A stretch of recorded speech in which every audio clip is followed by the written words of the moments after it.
Non, il y a 500 mères en fait. On a 500 mères, on a 24 béliers. D'accord. Il n'y a pas 500 ici?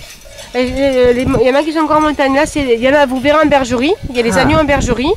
Parce qu'il y en a qui ont déjà mis bas, hein, enfin qui ont déjà annulé. Parce que bas c'est pour les vaches, mais là qui ont déjà annulé. Et il y a encore des brebis qui vont arriver de la montagne. Ah, très bien.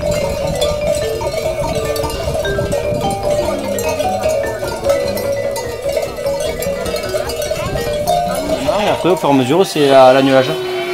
Là-bas, c'est les brebis qui n'ont pas fait l'agneau. Oui. Donc, au fur et à mesure que je prends les agneaux, je les sépare. Donc là-bas, il y a les plus petits.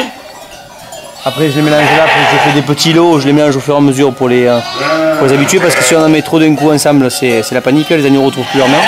Vous avez commencé depuis quand, Julien, l'exploitation là ici? J'ai repris en 2005. 2005? C'était en 2005. Votre papa?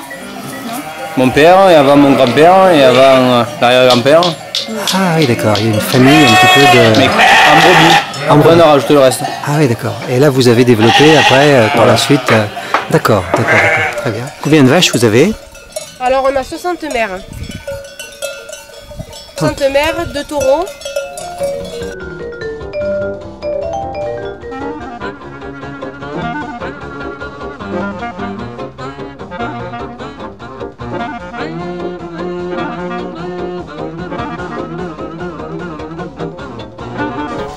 Combien de porcs vous avez? Une soixantaine.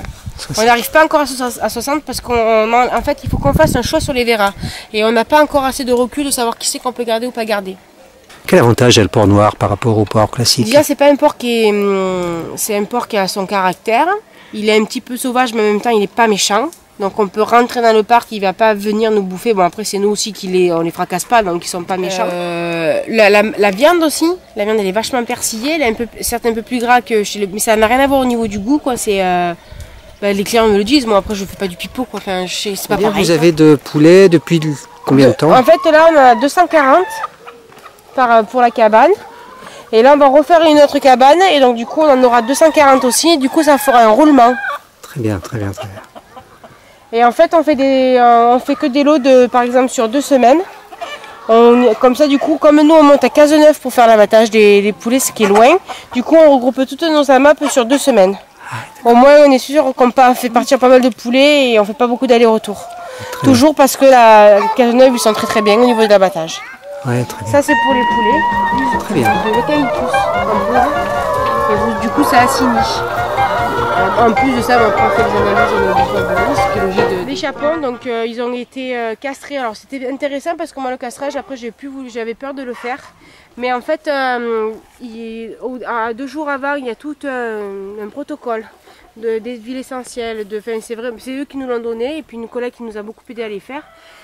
Donc c'était très sain. Enfin, au niveau hygiène quoi je veux dire. Et après quand ils sont arrivés, et en fait ils font juste une petite incision et c'est une sorte de petite cellule en fait. Donc ils enlèvent et en fait l'heure d'après les poulets étaient vraiment bien quoi.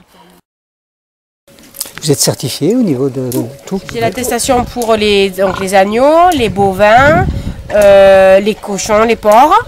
Mes œufs et je suis en attente là, je devrais recevoir pour bien sûr aussi pour la pâture puisque d'abord c'est la pâture et là je suis en attente pour recevoir ma qualification pour les poulets et les chapons.